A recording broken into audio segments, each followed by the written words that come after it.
Have you ever kept a journal? And did anyone ever read it without your permission? At Easter dinner, the ham was carved, the potatoes were passed around, and the conversation turned from whether to work in the way it always did in my family. Only this time my brother leaned back in his chair with that smug grin he had perfected since childhood and said loud enough for everyone to hear, "Some people just don't belong in tech," before looking straight at me as if I were the punchline to his joke. My fork froze halfway to my mouth, and for a second I thought about swallowing the humiliation the way I had countless times before. But then my grandmother, who usually sat quiet at these gatherings unless it was to remind people to eat more pie, glanced over at me with a smile so sharp it could have been mistaken for a knife and asked calmly, "Is that why you own the company that just took over his?" The room went dead silent, and the clinking of dishes stopped as if even the cutlery had been stunned into stillness. That silence is the moment burned into my memory, the moment when years of insults, dismissals, and outright sabotage finally collided with the truth that none of them had expected, least of all Mark. My older brother, who had spent our entire lives convinced that I was born to orbit his spotlight but never claim one of my own. To really understand what happened that Easter, you'd have to know the history of how our family worked, how he was crowned the golden boy before either of us had even finished elementary school, and how I became the afterthought. The little sister who was supposed to cheer from the sidelines, not compete on the same field. When we were kids, Mark was praised for every trivial achievement as if he had discovered fire. He scored a touchdown in middle school football and my parents bought him a new watch. I taught myself to code a basic website on a hand-me-down computer and was told, with a laugh, that it was cute, but maybe I should spend less time indoors. At every holiday table, the script was the same: stories of his accomplishments in school, his scholarships, his charm, his girlfriends. I was the one who was smart but quirky, the one my mom described to relatives with the kind of cautious optimism people reserve for experimental recipes. Maybe it'll turn out fine, but maybe it won't. I remember one Thanksgiving during college, when I landed a competitive internship with a mid-sized software firm, the kind of opportunity students clawed for, and I was so proud I couldn't stop smiling as I shared the news. The reaction at the table? Mark leaned over with his smug grin, took a slow sip of his drink, and casually announced that he had applied too, just for fun, but turned it down because he had better offers.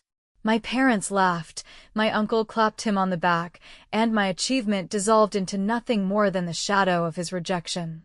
I sat there stabbing at my mashed potatoes, my chest tight, realizing I wasn't going to be allowed to stand on my own without him knocking me back down.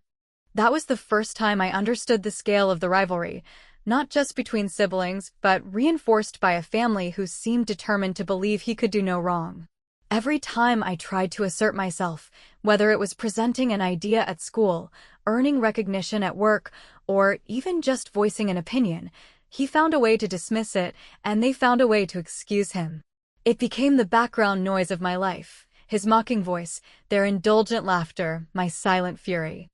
The irony was that while Mark talked a big game, I was the one quietly obsessed with solving problems, tinkering with lines of code, staying up until dawn with nothing but a cheap laptop and a determination I couldn't shake. I wasn't chasing attention, I was chasing proof that I could build something real, something that would outlast all of his cheap victories. But even then, I was still naive enough to believe that once I achieved something undeniable, they would finally see me differently. What I didn't realize at the time was that denial runs deep in families like ours. They had invested so much in his narrative, in the golden boy myth, that admitting my worth would mean admitting they had underestimated me for decades. And Mark, more than anyone, wasn't about to let that happen. The first real crack in his armor came in my early 20s, when I discovered that the internship he claimed to have rejected was never offered to him in the first place. I only learned because a friend who worked in the same office let it slip that Mark had been turned down after an unimpressive interview, and the firm had chosen me instead. I remember sitting in my dorm room that night, staring at the email chain forwarded to me, feeling equal parts vindicated and enraged.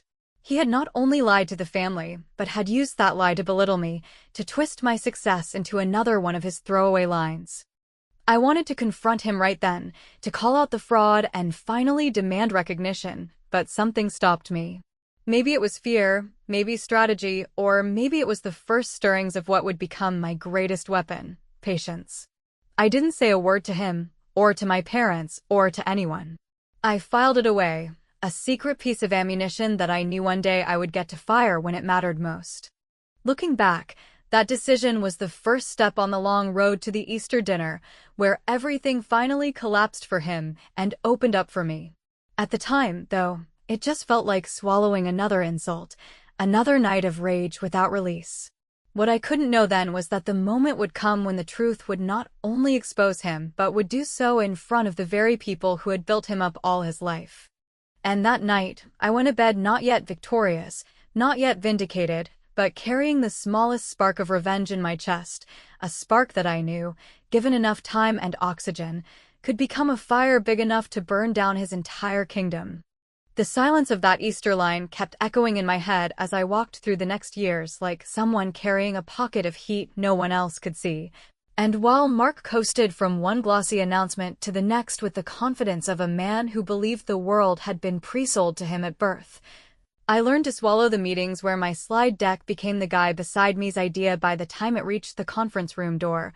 I learned to clock the way laughter tightened when I pushed back, and I learned that surviving in rooms built to doubt you requires a patient kind of arrogance, the kind that stays polite while quietly sharpening its knives.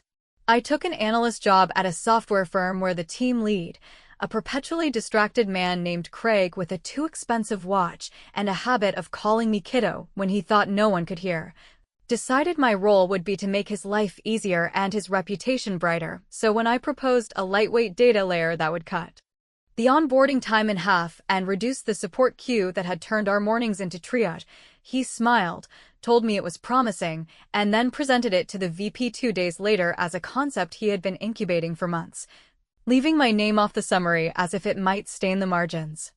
I wish I could tell you I marched into his office, made a speech, and changed the order of the universe with an email, but what actually happened is that I took a walk, sat in my car in the far corner of the parking lot where the lights flicker at night, and let the frustration move through me until it turned into something that felt a lot like strategy, because if people are going to treat your work like a buffet, you might as well decide which dishes have invisible spice. I rebuilt the prototype over a single weekend, not maliciously, but with an integrity check that required a fail-safe token only I controlled. A small piece of defensive plumbing that would fail gracefully if the deployment skipped the step where credit was properly attributed in the internal registry we all pretended no one read. It was petty and principled at the same time. And the elegance of that combination made me smile in a way that probably looked a little dangerous. On Monday morning, Craig walked into the demo with the breezy energy of a man rehearsing congratulations in his head, launched the tool in front of the VP and 2 directors, and watched as everything worked for a beat before gently flagging a permission error with a message that suggested contacting the original module author for a signed token. After which I could have sworn the room temperature dropped a few degrees because everyone stared at the screen and then at him as if they had just watched a magician pull a rabbit out of an empty hat only to find a note pinned to its ear explaining precisely which assistant had done the work. I did not gloat. I did not smirk. I simply raised my hand like a well-behaved student, offered the token, finished the demo cleanly, and answered the follow-up questions with the kind of calm detail that makes decision-makers feel taken care of. And when the VP asked how soon we could roll it to the full customer set, I said a week if we also merged the documentation change that clarified authorship, which no one dared to argue with because nothing sounds more reasonable than giving credit where it is due when the evidence is already glowing on the projector. My revenge that day was not flames and sirens. It was the subtle rearrangement of a pecking order in a room where pecking orders decide promotions, and by the end of the week Craig was still my boss, but now he knocked on my desk before he borrowed my time. And he stopped calling me kiddo because everyone had started calling me by name, which works like a spell in offices that confuse volume with vision. That small win lit up something old in me, the same spark that made me sit up late as a kid rewriting broken code until it finally behaved, and it gave me the nerve to quit that job and throw myself into a tiny product idea I had been sketching since college. A streamlined orchestration layer for the kind of mid-size companies that never get the shiny tools, but still have to deliver on impossible timelines.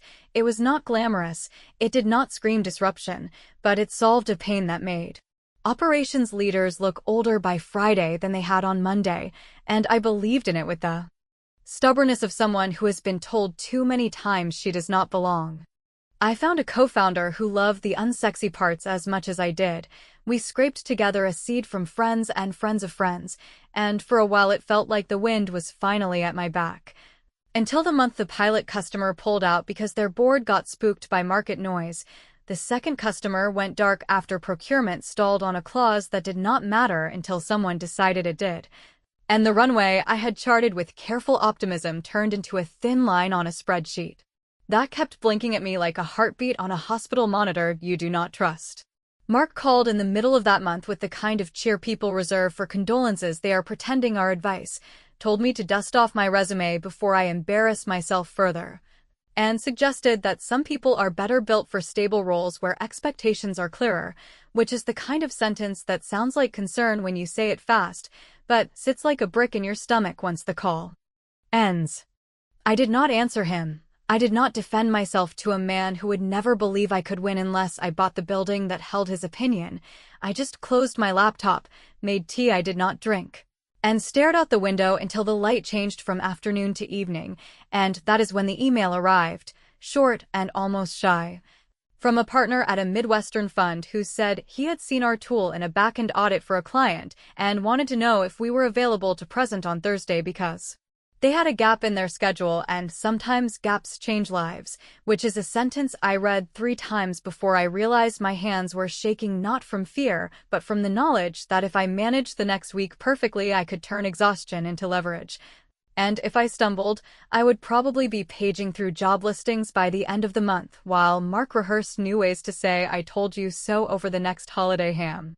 The week leading up to that investor meeting felt like walking a tightrope stretched across 2 skyscrapers, with the wind of every past failure pushing against me, and yet beneath that fear there was a strange calm. The kind that comes when you realize you have nothing left to lose except the version of yourself that has been dismissed too many times. I worked until the outlines of slides blurred into each other, rehearsed responses to questions I could only guess at, and reminded myself that clarity was more persuasive than flash. Because while my brother loved to drown people in jargon to make himself sound untouchable, I had learned that conviction expressed simply had the power to cut deeper than the noisiest performance. When Thursday arrived, I walked into the conference room with my heart thudding so loudly I thought the receptionist could hear it, but I also carried the quiet fury of every dismissal, every smirk, every "stay in your lane" comment, and I let that energy hold me steady when the fund partner asked me to begin. The presentation did not go smoothly in the cinematic sense. There were interruptions. There were doubts voiced by a junior associate who clearly wanted to show he could spar with a founder. And there were moments when I thought my throat would close from the weight of their stares, but the demo did what I needed it to do, showing how the orchestration tool reduced error propagation in workflows that normally bled hours of staff time.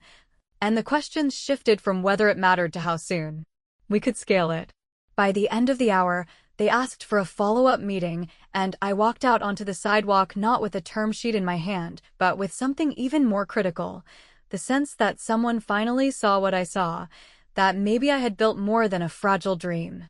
Meanwhile, Mark was still strutting through his own world, where corporate titles were trophies and layoffs were cocktail party anecdotes, and he did not bother to hide his amusement when I told the family I had secured bridge funding. He raised his glass at Thanksgiving and toasted to admirable persistence, which sounded supportive if you ignored the smirk that twisted his mouth. But underneath his casual cruelty there was a flicker of something else, a tightening around his eyes. The kind of expression a man makes when he realizes he might not be the only one climbing. I stored that look in the same place I had stored the memory of his fake internship story, and it kept me warm on nights when I wanted to give up. The breakthrough for our company came not from a glamorous Silicon Valley endorsement, but from a chain of unremarkable manufacturing firms across the Midwest who needed stability more than flash, and once we solved their bottlenecks, word spread in the only way that matters in industries untouched by hype. through results.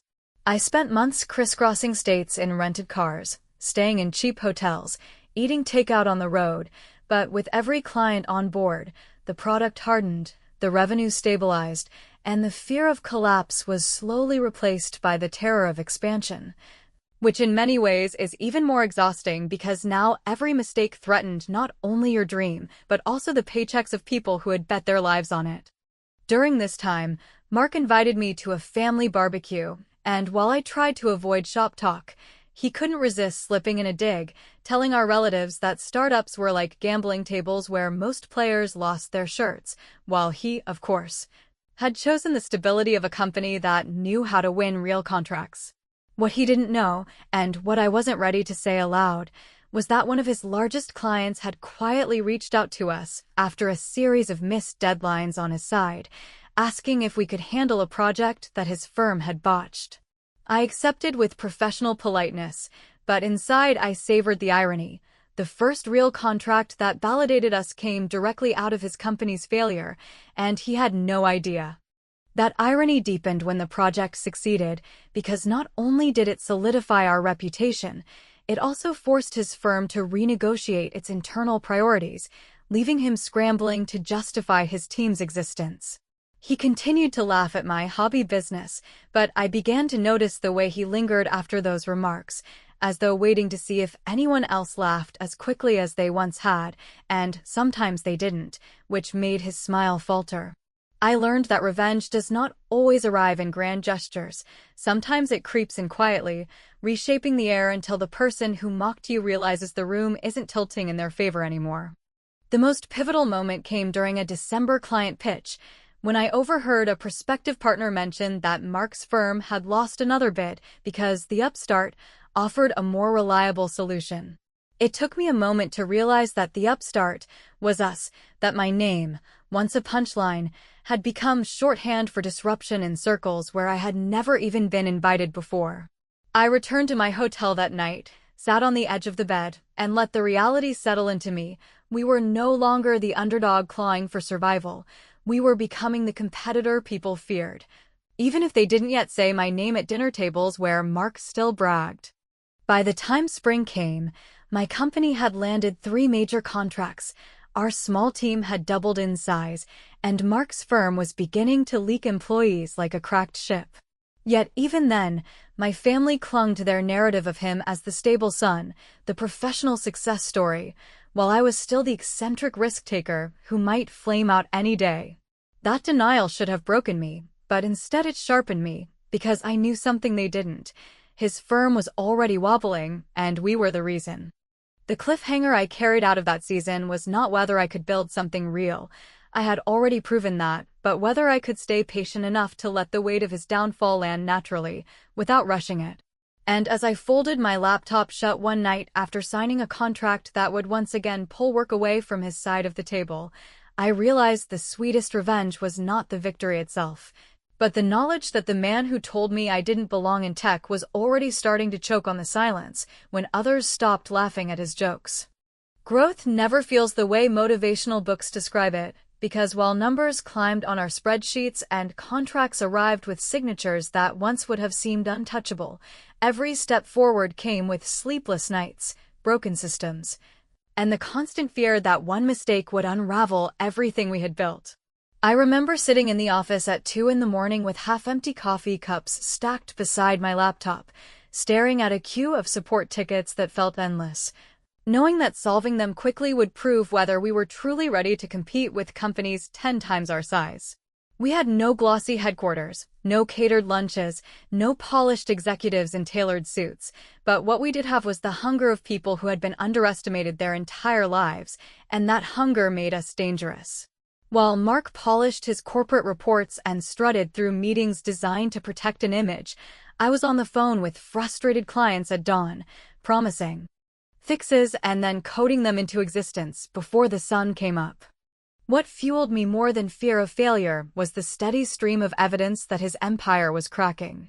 Clients who had once sworn loyalty to his firm began asking careful questions about alternative providers, sometimes slipping into conversations my name in a cautious whisper, as if acknowledging me too loudly might summon disapproval. The first time a mid-sized logistics company chose us over his team, I forced myself to smile politely on the call, but when I hung up, I leaned against the wall of our tiny office and laughed until my ribs ached, not because of the money, though we desperately needed it, but because I knew the decision would hit him like a silent punch the next time he reviewed his quarterly pipeline. The family, of course, remained oblivious. At Sunday dinners, my parents would brag about Mark's position, his polished apartment, his latest vacation photos, and then turn to me with questions delivered in tones that suggested polite curiosity rather than genuine interest. They asked if I was still working on that little project, or if I had considered getting a more stable role, the kind with benefits and a guaranteed paycheck, as though I hadn't been paying salaries for a growing staff of people who depended on me. I smiled, swallowed the sting, and kept my answer short, because sometimes silence is the best weapon when the truth is still loading in the chamber. Behind the scenes, however, I was orchestrating the kind of move that would redefine everything. An acquisition opportunity appeared when a struggling but strategically placed software company reached out, desperate for a lifeline. Their technology wasn't perfect, but their client list was a map of contracts that overlapped directly with Mark's firm. If I secured them, I wouldn't just expand, I would step directly into his territory. Negotiations stretched across weeks filled with tense calls and late-night document reviews, but each timed out nod at me, I reminded myself of his smirk, his condescension, and the way he had weaponized my ambition as a family joke. Revenge may not be the healthiest fuel, but it burns hotter than doubt when channeled correctly. The day we signed the deal, I sat in a conference room with my co-founder and legal counsel, watching as the final signatures hit the page. Outside, the city moved like it always did, oblivious to the fact that one more domino had fallen in a game most people would never see, but I knew exactly what it meant. By absorbing that company, we inherited contracts Mark's firm had fought to keep, and within weeks the shift was visible on industry reports. His once stable empire was bleeding, and although he still smiled at family gatherings, I noticed his phone buzzed more often with calls he avoided answering, his laughter arrived a beat too late, and his confidence carried a hairline crack I had waited years to see. What stung the most was not his downfall, but the blindness of our parents, who still defended him even as the ground eroded beneath his feet. When I mentioned our acquisition with cautious pride, my father waved it off as risky expansion, while my mother asked if I was sure I wasn't growing too fast. Meanwhile, they praised Mark for weathering industry turbulence, as though the turbulence wasn't being caused by me directly. It was almost comical, the way they rewrote the narrative to preserve his pedestal, but I no longer needed their approval. I had the truth of the market on my side, and that was louder than their denial. The revenge in that season came not from words, but from watching his silence lengthen during conversations where he once dominated, from seeing him struggle to maintain the mask of superiority while suspecting, though not yet admitting, that his collapse had my fingerprints all over it. I didn't need to shout my victories, because the contracts, the clients, and the industry chatter were doing the shouting for me. The cliffhanger that carried me forward was the knowledge that the final move was already lined up, that we weren't just competing anymore, we were positioning to take over his firm entirely. And as I closed my laptop one evening after reviewing the merger documents that would set that process in motion, I thought about the boy who once lied about an internship to humiliate me, and I realized that the sweetest revenge is not a single victory, but the slow dismantling of a myth, brick by brick, until the empire built on arrogance finally caves in on itself. The Easter dinner that year began like every other, with the familiar rhythm of my mother fussing over side dishes and my father pouring wine as though presentation could smooth over the fractures running beneath the surface of our family. Yet for me there was an invisible charge in the air, because I knew the truth was sitting at that table even if none of them recognized it yet. Mark arrived late, as usual, with the swagger of a man who needed to remind the world he was the most important person in any room, his phone buzzing on the table every few minutes while he brushed it aside with theatrical sighs. And he spent the first hour dropping comments about quarterly goals and industry shifts that sounded impressive enough to keep our parents nodding as though their belief alone could keep his empire intact. I said very little, not out of fear but out of calculation, because sometimes silence is more powerful than rebuttal, especially when you know that every word spoken against you is already dissolving in the face of an unseen reality. When the conversation shifted toward work in the casual, inevitable way it always did, he leaned back in his chair, fork poised with smugness, and with a laugh that cut sharper than any blade said, "Some people just don't belong in tech." His eyes locking on me as though daring me to defend myself, daring me to admit I was still the little sister trying to catch up. The words hit like they always had, a reminder of years of dismissal and condescension, but this time I didn't need to answer, because before I could even open my mouth, my grandmother, who had been quiet most of the evening, folded her napkin, looked directly at him with a calmness that silenced the room, and said, "Is that why she owns the company that just took over yours?" The silence that followed was not the awkward hush of a family argument, but the stunned quiet of people realizing a myth had just shattered before their eyes, and in that moment I watched Mark's expression shift from amusement to disbelief, his face stiffening as though he couldn't quite process that the narrative he had lived on for decades had been overturned in a single sentence.